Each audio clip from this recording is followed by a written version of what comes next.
There's something you should know about Gheebah. Gheebah is backbiting. But before we explain what Gheebah is, we're gonna have to explain what Gheebah is not. Because there are so many good, God-fearing, innocent little angelic believers out there that they think they're doing Gheebah when they're actually not. Number one, Gheebah is not that which people already know about. Imam Musa al-Kazim explains that if one speaks of a person in his absence about those traits which are actually present in him, and people are also aware of it, it is not Gheebah. So if you've ever been in a situation where you're talking about the traits that so-and-so has in his absence, but you're discussing it with people who already know that he has these traits, and you don't have the intention to insult so-and-so, that ain't Gheebah.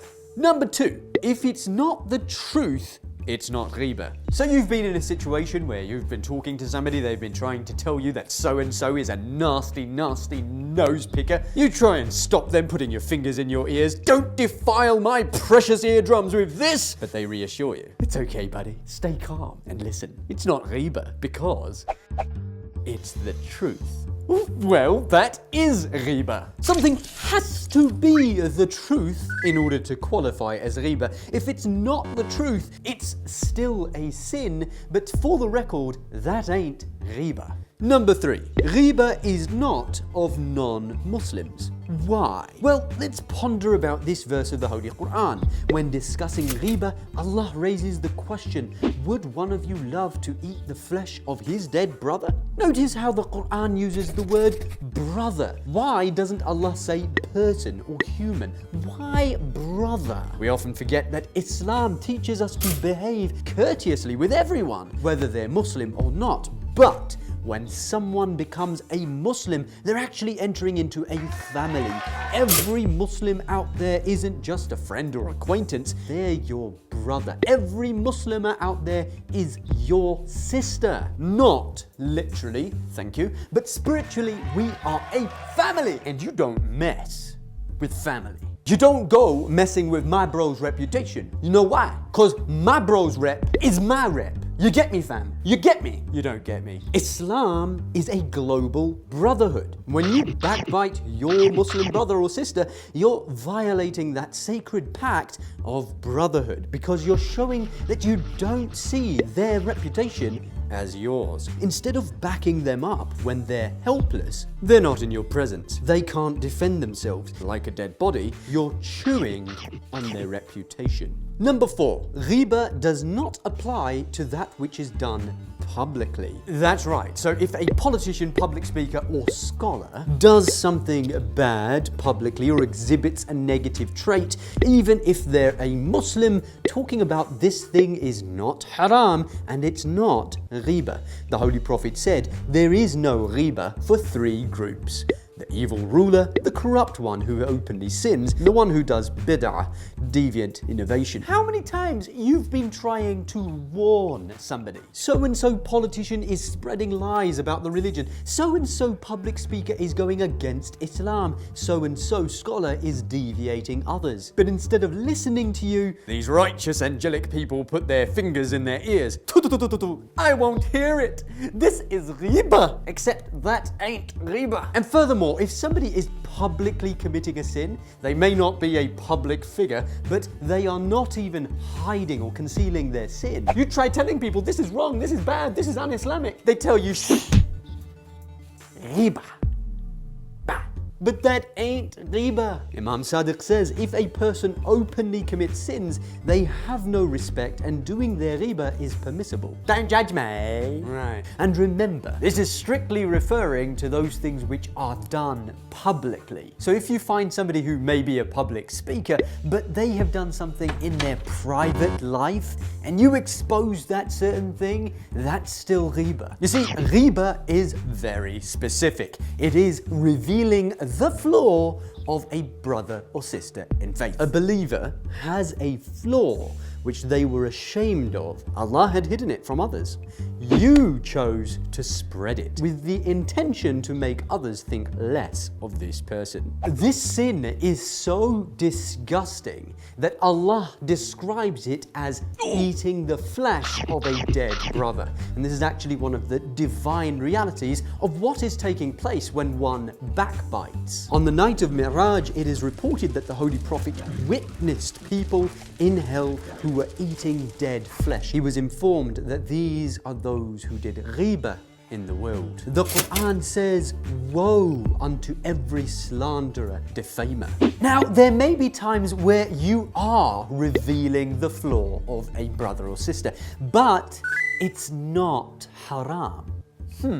So you're at a gathering, you're minding your own business, you're social distancing, etc. So-and-so comes over and slaps you on the face when no one's looking. They leave. In the car home, you're with your family. You try and tell them what happened, but they go, shh, don't do Gheebah. But that's an oppressed person with a sore cheek expressing their pain about an act of injustice that has been done upon them so that something can be done about it. And the Holy Quran says Allah does not love the public utterance of accusatory speech unless it be by one to whom injustice has been done. You're not evil, you don't have bad intentions, inshallah.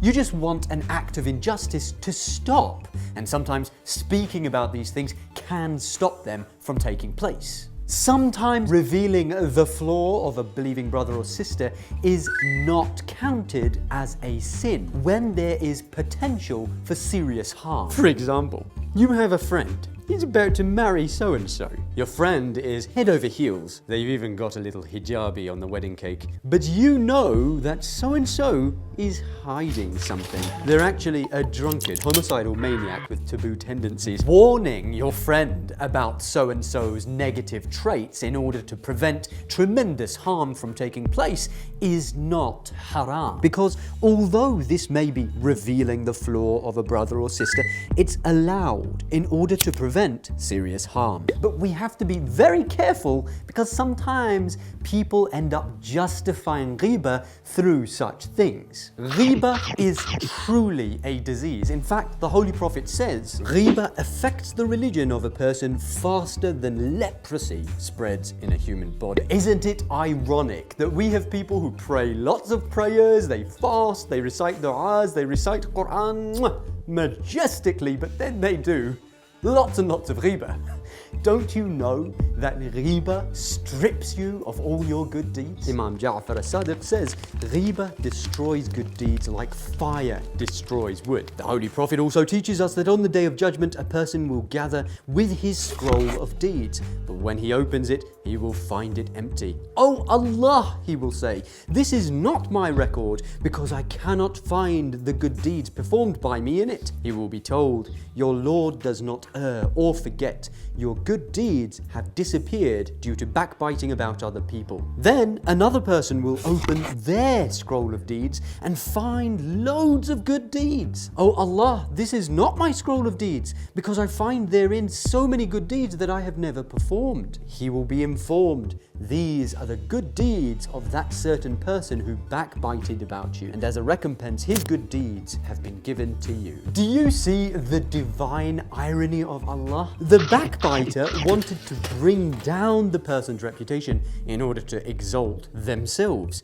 Allah reverses it. He brings the backbiter down and exalts the other. Gheebah is so bad, in fact, that when it comes to other sins, Allah will forgive them if the person repents. But when it comes to Gheebah, Allah does not forgive the backbiter till the person about whom he has backbited forgives. You need to go and ask forgiveness from the one you did Gheebah about. And you might think, phew, I'm good. I don't do Gheebah. I don't say bad things about people behind their backs. No, that's just not me. But you listen to and enjoy the Gheebah, don't you? The Holy Prophet said, the listener is one of the two backbiters. One of the concealed forms of Gheebah is to listen with amazement. You don't say the Gheebah, but you encourage it. And when the vicious cannibal is talking, you excite them more by exclaiming, "Oh really? No way! Oh my God! Astaghfirullah! I didn't know that." Imam Khomeini explains that these expressions are meant to affirm the backbiter's statements and to encourage him subtly to add something more, and to affirm Gheebah is also Gheebah. And remember, if they backbite to you, chances are they probably backbite about you. Don't forget to share.